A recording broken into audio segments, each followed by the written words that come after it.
రా రెడీగా ఉన్నారా ఇక అందుకే కొడంగల్ నుంచే చెప్తాం నీకు అని చెప్పి 3 రోజుల నుంచి మాట్లాడలేదు, ఇవాళ మాట్లాడుతున్నా. ఆయన కొడుకు చెప్తున్నాడు మైకు ముందరికి వస్తలేడు, ఆయన దాచుకున్నాడు అని. నీ ముఖం ఎప్పుడైనా చూసుకున్నావులా అద్దంలా? పేడమూతి బోడిలింగం, నువ్వు కూడా నా గురించి మాట్లాడతావా? నీవెంత, నీ స్థాయి ఎంత? అయ్య పేరు చెప్పి బతికటోనివి నువ్వు, ఆంధ్రలో గుంటూరులో గుడివారిలో చదువుకున్న నువ్వు, నీకేం తెలుసు తెలంగాణ గురించి, మా పౌరుషం గురించి? బయటికి వస్తే గీడికి వస్తేనే తట్టుకోలేకపోయినావు నువ్వు. అసెంబ్లీకి వస్తే ఆయన గుండాకి సస్తావు, గుండాకి పోతాడు. ముందే ఇంతున్నాడు, ఆయనతో గుండాకి డామ్మంటాడు. ఇప్పుడు ఇవాళ రేపు ఎట్లయిపోయిందంటే నిజంగా బాధ అనిపిస్తుంది. నాకు తిట్టాలని లేదు, కానీ బాధ అనిపిస్తుంది. ఇప్పుడు మా లీడరు అన్నది పక్కకు పెట్టు, తెలంగాణ తెచ్చిన నాయకుడు అన్నది పక్కకు పెట్టు, 2 సార్లు ప్రజలు గెలిపించిన ముఖ్యమంత్రి అనేది కూడా పక్కకు పెట్టు. మా నాయన కదా, మా నాయన తిడితే కొడుకుకు రేషం రాదా?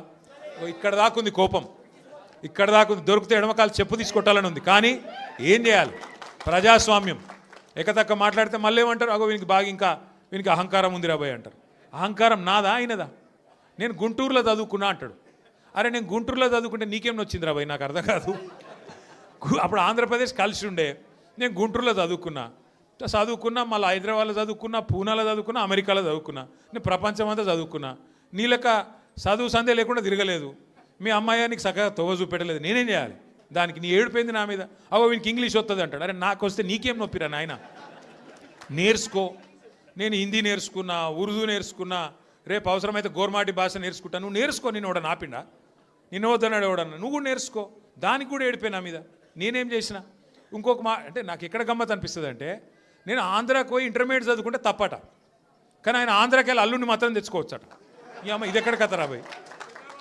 అందుకే ఇక ఆయన పేరు ఏం పెట్టినట్టుగా నేను ఇట్లా లాభం లేదని చెప్పి మనోని పేరుగా అల్లుడు భీమవరం కదా, అందుకే ఈయన చిట్టినాయుడు పేరు కూడా భీమవరం బుల్లోడు అని పెడితే అయిపోతుంది. ఓకే వెలుగు భీమవరం బుల్లోడు మనకు నీతులు చెప్తున్నాడు. అరే ఆంధ్ర అంటే మరి ఆంధ్ర వాళ్ళ ఓట్లు కావాలి, ఆంధ్ర వాళ్ళ చుట్టూ తిరగాలి, కానీ మళ్ళీ ఆంధ్రాని మాత్రం నేను పోయి చదువుకుంటే నీకు నచ్చినది. నీకేం బాధ అవుతుంది? నాకు అర్థం కాదు. నువ్వు కాదు, మొత్తం నీ జాతినంతా తెచ్చుకో. ఎట్లా తెచ్చుకుంటావు? ఏడికి రావాలనో చెప్పు. మా ఊరన్నారా, మేమన్నా మీ ఊరికి వస్తాం. ఎవడు భయపడుతుండో సంగతి తేలుస్తా. వెనకటికోసారి చెప్పిన గిట్లనే గజ్వేల్కి వచ్చి చూడు అని చెప్పిన, గజ్వేల్కి వస్తా బిడ్డ నీ నెత్తి మీద కాలు పెట్టి తొక్కుతా అని. గజ్వేల్కి లక్షలాది మంది కార్యకర్తలతో పోయినాం, కాలు మీద పెట్టి తొక్కితే పాతాళానికి పోయిన మళ్ళీ ఇప్పటి వరకు తేలలేదు. ఇవాళ చెప్తున్న మీడియా మిత్రులారా రాసుకోండి, 2029 ఎన్నికల్లో 2/3 మెజారిటీ మన సీట్లు ఒకవేళ 119 ఉంటే 80కి పైగా సీట్లతోని 2029లో మన హైదరాబాద్కి వెళ్ళి మన తెలుగు రాష్ట్రాలకు వెళ్ళి చాలామంది చదువు కోసమో ఉద్యోగం కోసమో వేరే దేశాలకు పోతారు. అమెరికా పోతారు, లండన్ పోతారు, ఆస్ట్రేలియా పోతారు, ఇంకొక ఆడికి పోతారు. ఆ దేశాలలో ఇళ్ళలో నౌకర్లు ఉండరు కదా. ఆ దేశాలలో ఏం చేయాలి?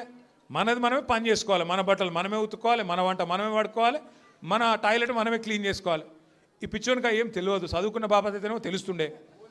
ఇక మాట్లాడతాడు ఏమంటాడు, వీడు ఇప్పటికీ అమెరికాలో బాత్రూమ్లు కడుగుతూనే అంటాడు నన్ను. అరే అమెరికాలో నా బాత్రూమ్ నేను కడుక్కున్నా, నీకేమో వచ్చిందిరా బాయ్? నాకు అర్థం కాదు. అమెరికాలో ఎవరిది వాళ్ళు చూసుకుంటారు, పని చేసుకుంటే కూడా తప్పేనా? ఎవరి ఇళ్ళలో వాళ్ళు బాసాన్లు తోముకుంటే తప్ప? ఎవరి ఇళ్ళలో వాళ్ళు బట్టలు ఉతుకుంటే తప్ప? అంటే మరి మా ఆడపిల్లలు మీరు అందరు ఉన్నారు, ఇంటి పని అంతా మీరే చేస్తారు, మరి ఇంటి పని మొత్తం మీరు చేస్తారు తప్ప అది? అట్లా మేము కూడా చదువుకున్నప్పుడు అమెరికాలో ఇంట్లో ఎవడుంటాడు? మరి ఎవరి పనాలు చేసుకోవాలి, ఎవరి గిన్నెలాలు దోముకోవాలి, ఎవరి బట్టలాలు ఉతుక్కోవాలి, ఎవరి టాయిలెట్లు క్లీన్ చేసుకోవాలి. తప్పేమున్నది అలా? దాన్ని పట్టుకొని టాయిలెట్లు క్లీన్ చేసేటోడు నీ లెక్క సంచులు మోయలే, నీ లెక్క దొంగ పనులు అయితే నేను చేయలే. నేను ఒకటే అనుకున్నా, ఎవరి పాపానికి వాడు పోతాడు. మనం చూసినా చూడకపోయినా పైన దేవుడు ఉన్నాడు, పైనుంచి కిందికి చూస్తూనే ఉంటాడు. ఎవరి లెక్క వానికి రాస్తూనే ఉంటాడు, ఎవరి మిత్తి వానికి చెల్లిస్తూనే ఉంటాడని. ఆ మిత్తిలో భాగంగానే నేను ప్రమాణ స్వీకారం చేయడానికి పోయిన రోజే మంచం మీద నుంచి బోర్ల పడి మక్కెలు ఇరిగి మూలకు పడ్డాడు. ఇక ఆయన నిన్నొచ్చి పెద్ద మనిషిలాగా మంచి చెప్తాడేమో అనుకున్నా, తోలు తీస్తా అని అన్నాడు. తోలు తీస్తాడంటేనే ఇక నేను చెప్పదలుచుకున్నా, అయ్యేగా నా సంగతి వదులు కానీ మా సర్పంచులు వచ్చిండ్రు, రా ఏ తోలు తీస్తావురా? నీ తోలు తీసుడు కాదు, నిన్ను చీరి చింత కట్టి చింతమడకల ఏలాడేసి కొడతారో లేదో మా సర్పంచులు, రా కొడంగల్కి వస్తావా లేకపోతే మమ్మల్ని చింతమడకకు రమ్మంటావా? మా సర్పంచులను తోలుతా. సోయి లేని మాటలు, స్థాయి లేని విమర్శలు. నేనట మా అయ్య పేరు చెప్పుకొని బతుకుతున్నా అంట. అవు మా అయ్య గొప్పోడు, మా అయ్య తెలంగాణ తెచ్చిన మొగోడు, మొనగాడు, బరాబర్ చెప్పుకుంటాను. తప్పేమున్నది? మా అయ్య పేరు నేను కాకపోతే ఎవడు చెప్పుకుంటాడు, నాకు అర్థం కాదు. మా అయ్య మొగోడు మొనగాడు తెలంగాణ తెచ్చినోడు, బరాబర్ చెప్తా. మరి నేనేమంటున్నా, నువ్వు సకట్ పనులు చేస్తే నీ పిల్లలు కూడా నీ పేరు చెప్పుకుంటారు. నువ్వు లుచ్చ పనులు చేసినావు అనుకో, నీ మన్మడు కూడా నీ పేరు చెప్పుడే గాలంగా మన్మని అని చెప్పుకోడు. మంచి పనులు చేయి, నీ పేరు కూడా చెప్పుకుంటారు. నీలాగా దొంగలకు సద్దులు కట్టుడు, బ్యాగులు మోసుడు, వాళ్ళ సంకల్ నాకుడు, ఢిల్లీకి పేమెంట్ కోటాలో పైసలు చంచుడు, గవి మాతో కావు.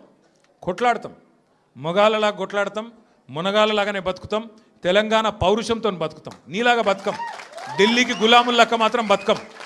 ఢిల్లీకి సంచులు మోసుకుంటా, ఢిల్లీలో పోయి బీజేపీలతో రాసుకొని పోసుకొని తిరుక్కుంటా, జడ్జీల కాళ్ళు పట్టుకుంటా, అయ్యో నన్ను కేసుల లోపల నువ్వుకుర్రి అని చెప్పి డైవులు కొట్టుకుంటా, గా బతుకు అవసరం లేదు. బతికిన నాళ్ళు దర్జాగా బతుకుతాం, చచ్చినప్పుడు కూడా రాయలుగా చచ్చిపోతాం.